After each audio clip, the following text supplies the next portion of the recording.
आता ह्याच्यामध्ये तुम्ही बघा, म्हणजे आता तो विषय महत्वाचा होता. ह्याच्यात आम्ही तलाठी भरतीबद्दल बोललो होतो.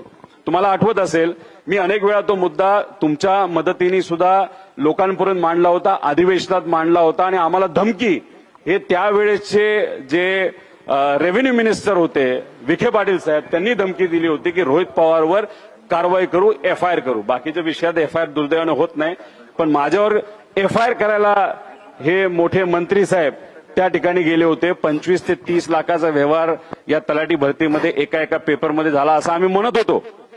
त्याच्याच बरोबर आम्ही पुरावे दिले. कोट्यावधी रुपयाचा भ्रष्टाचार झाला, हे सगळं त्या ठिकाणी आम्ही सांगून, पण सरकारने आमचं ऐकलं नाही. आमच्यावरच एफआयआर करायला निघाले होते. मग आम्ही गेलो मुख्यमंत्री साहेबांकडे. मग मुख्यमंत्री साहेबांकडे गेल्यानंतर त्यांनी सांगितलं की आमच्याकडे पुरावे द्या. आम्ही दिले पुरावे, मुलांनी पुरावे दिले. पुढे घ्या ना, पुरावे द्या म्हणाले, आम्ही दिले पुरावे. पुरावे देऊन सुद्धा त्या बाबतीत काय नाही झालं. मग त्याच्यात तर एका कुठल्या तरी उत्तरामध्ये त्यांनी सांगितलं मीडियाने ह्या खोट्या बातम्या छापल्यात, मीडियावरच हक्कभंग आणायला पाहिजे असं त्यांनी त्या ठिकाणी सांगितलं.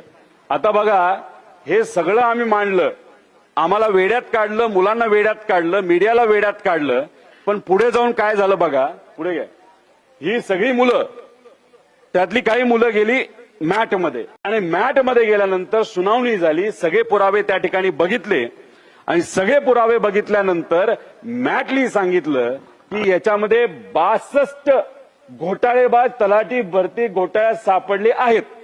म्हणजे याच्यात घोटाळेबाज सापडले म्हणजे पेपर हा फुटला होता. एका पेपरच्या पाठीमागे 40 ते 50 लाख रुपये दिले गेले होते, घेतले गेले होते. खूप मोठा भ्रष्टाचार त्या ठिकाणी झालेला आहे.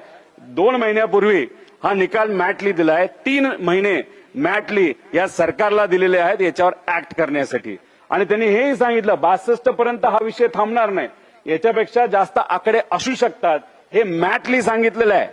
मग मॅटली सांगितलं. आता पुरावा आम्ही देऊन तुम्ही मान्य करत नव्हता. आता फडणवीस साहेबांना आम्ही विचारतो, घ्या पुरावा आणि काय करता तुम्ही सांगा. ऑगस्ट एंड पर्यंत तुम्हाला या बाबतीतलं उत्तर द्यायचंय. जर ऑगस्ट एंड पर्यंत या बाबतीतलं उत्तर या सरकारच्या माध्यमातून जर दिलं गेलं नाही तर या सरकारला हे महागात पडेल. 10 लाख विद्यार्थी या परीक्षा त्या ठिकाणी देतात. हे 10 लाख विद्यार्थी रस्त्यावर आल्याशिवाय राहणार नाही. ऑगस्ट अखेरपर्यंत काय हे इन्व्हेस्टिगेशन करतात हे आम्ही सर्वजण तिथं बघणार आहोत. आणि थातूर मातूर इन्व्हेस्टिगेशन जर केलं गेलं, जसं थातूर मातूर उत्तर आम्हाला अधिवेशनामध्ये दिलं गेलं, मीडियामध्ये या सर्व नेत्यांनी त्या ठिकाणी दिलं गेलं, असं थातूर मातूर इन्व्हेस्टिगेशन या बाबतीत झालं तर मग हे या सरकारला महागात पडेल.